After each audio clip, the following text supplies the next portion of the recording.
So this is another episode, solo episode again. Here we go. Reason why I'm doing this one is because Craig, our bot that we use on Discord to record our podcast, fucked up, or at least the download fucked up to where a lot of the audio file from the episode supposed to release today was layered over each other and jumbled up and mixed up. It was so bad that at some point we have Adrian talking about one thing, and I just start talking about something else, completely ignoring him. And unless I'm an asshole and I don't realize it, I typically wait until there's a transition or a segue into something else. So I'm gonna have to scrap the episode. Unfortunately, it's just I can't use any editing prowess or knowledge that I have because I don't have any to fix this problem. So scrapped episode. Instead, this will take its place. Again, to my one listener, Diego. I'm pretty sure you don't really care, but if anyone else happens to listen to this, I'm sorry if you're expecting a normal episode. This is gonna have to do. Recording this on May 30th, and in about 5 days, 1, 2, 3, 4, 5, Destiny 2 The Final Shape is going to release. And Destiny 2 The Final Shape is the last expansion in Destiny's current saga. I'm a huge Destiny player. I'm a huge Destiny fan. I love the series. I love the franchise. I love the world. Everything about Destiny, I just fucking love it, okay? I know people are going to...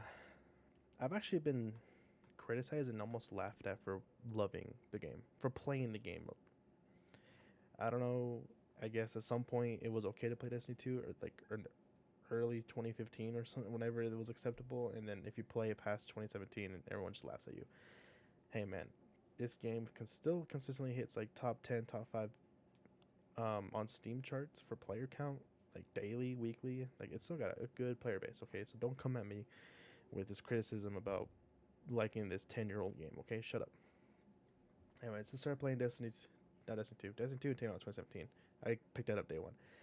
I got into Destiny, not on release. I played a little bit of the beta. I had fun with the beta, but it was one of those games to where I couldn't buy it because I decided to buy something else. Now, the other game I bought, I have no idea. Like, I didn't have money at the time, so I'd ask my parents to buy it for me.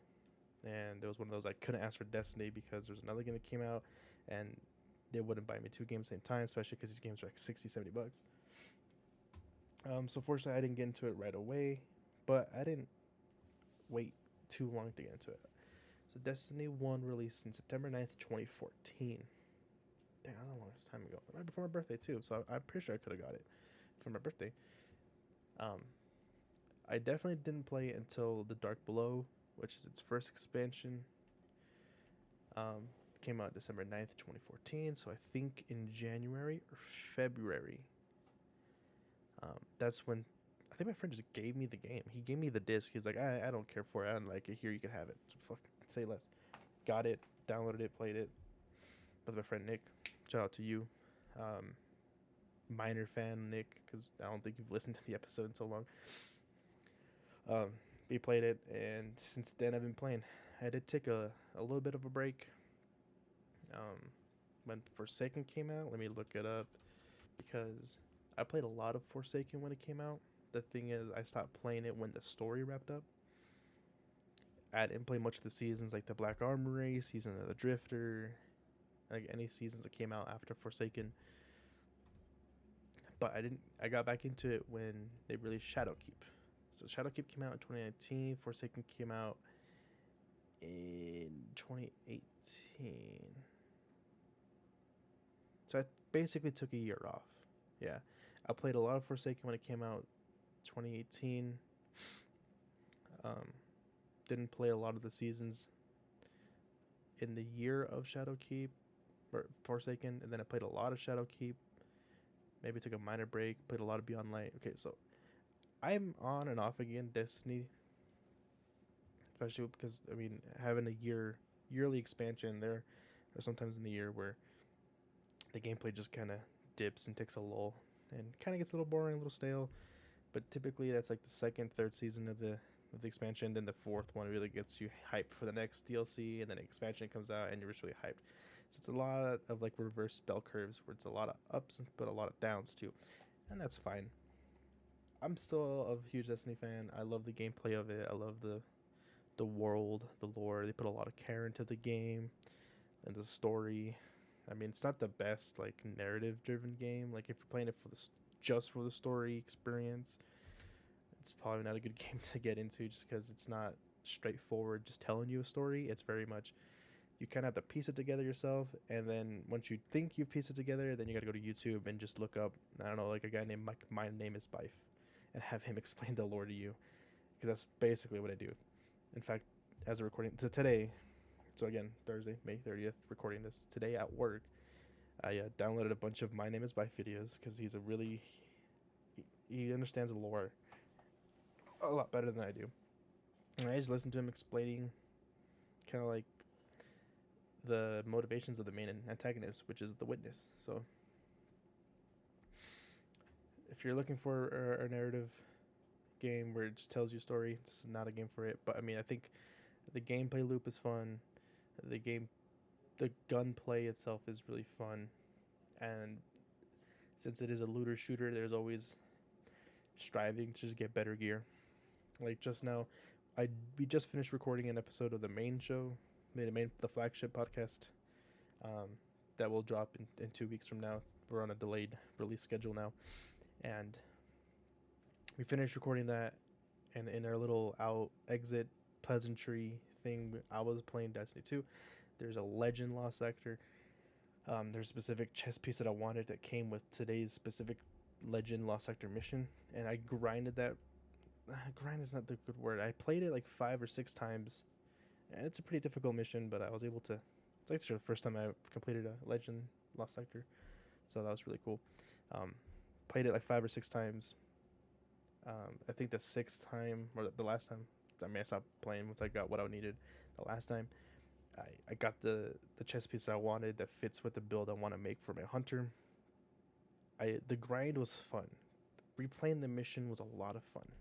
Like, and every single time I went in, and they lock your gear with this difficulty, so I couldn't just change up my strategy or my loadout on the fly. If my gun was sucking ass, I'd have to die and completely exit the mission and try it again.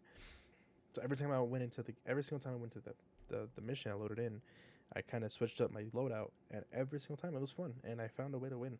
And like, I don't know, it's just the process of trying to get the best loot and doing these tough missions, but you're not just limited to one playstyle or one meta gun. You can pick any subclass, any weapon you want, any configuration, as long as you have basically the necessary tools to deal with the enemies you have or in front of you. You can do it with whatever playstyle or strategy, or I mean, it's really just up to you. You can make any build you want. It's just so much fun.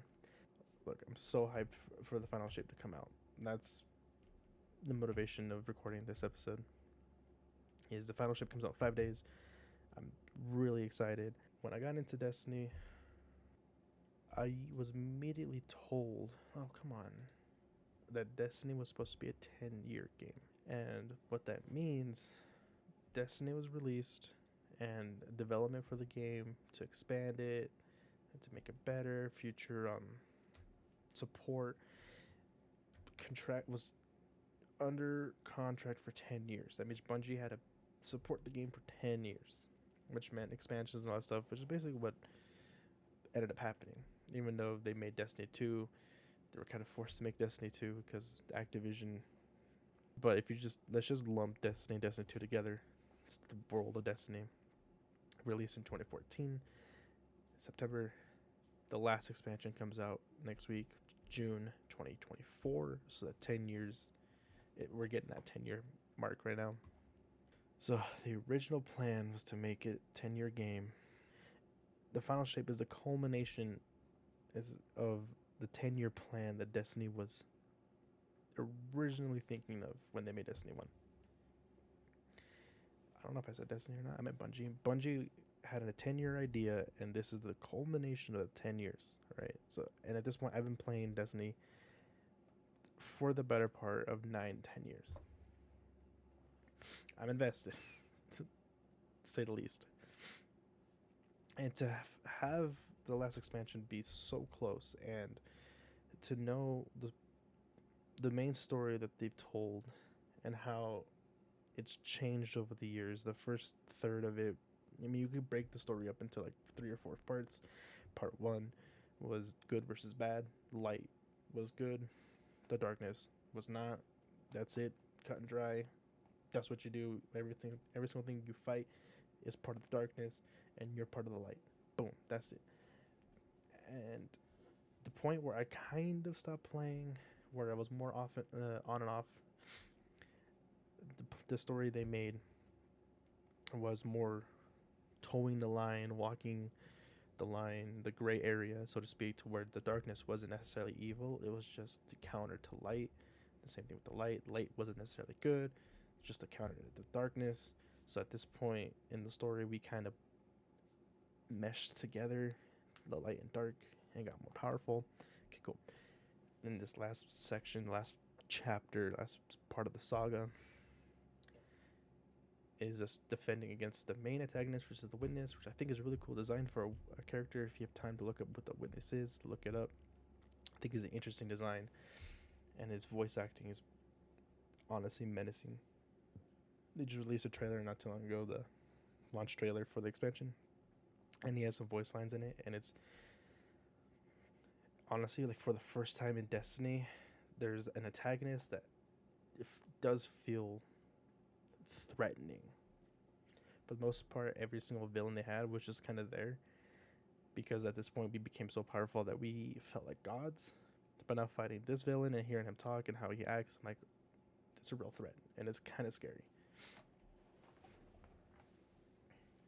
To be honest, I don't know what the point of this episode was. I'm just loving Destiny, and I just want to talk to something. I just want to talk about it so much. But I'm already at 15 minutes in. I feel like there was no point in this episode. Diego, tell me it was a point of me sitting here talking about. I could talk about Destiny for 3 hours, and if anyone wants to hear that, let me know. Maybe I'll come back to it. Maybe I'll make more section off parts of me talking about Destiny. I can create my own saga, so to speak. But what I wanted to get at is the final expansion for Destiny 2 comes out soon. I'm really excited. I really recommend anyone else who listens to this to try Destiny 2. I think it is a free-to-play game now. The only thing you get to buy is the expansions, which does suck, and it's kind of scummy. But there's a lot of content in the free version of Destiny 2, and you can get a feel if you like it or not, and I highly recommend giving it a try. And if you end up giving it a try and you're loving it, and you want to keep playing it, hit me up. Ace of Spades 16 is my username. Send me a friend request. Let me know that you listen to the show and you want to play, and if I ever have time, I'll jump onto it. I love this game. Highly recommend. Maybe next week I'll do a recap of the expansion and give you my thoughts on it. But anyways, until next time, I'll catch you guys later.